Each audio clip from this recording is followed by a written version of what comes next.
আসসালামু আলাইকুম রহমতুল্লাহি ওবারাকাতুহু।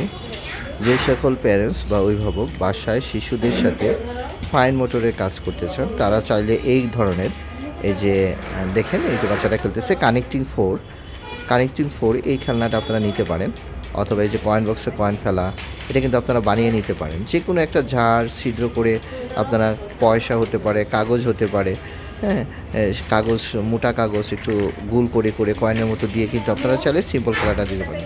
তারপর যেটা হলো যে মালা গাঁথা, এটা কিন্তু খুব ভালো মানের একটা খেলা বাচ্চাদের মধ্যে, হ্যাঁ, ভালো মানের একটা খেলা। চাইলে এই ধরনের খেলাগুলো আপনারা করতে পারেন।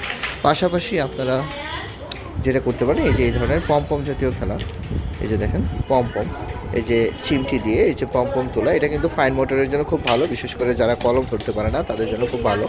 আর আই হ্যান্ড কোঅর্ডিনেশন বাড়ানোর জন্য সবচেয়ে বেস্ট একটা খেলা হলো এই যে দেখেন চাল ডাল ট্রান্সফার করা। একটা বাচ্চা এই যে দেখেন স্পুন দিয়ে চাল ডাল এখান থেকে নিয়ে ওইখানে ট্রান্সফার করছে, এই জিনিসটা খুব ইম্পর্টেন্ট খেলা।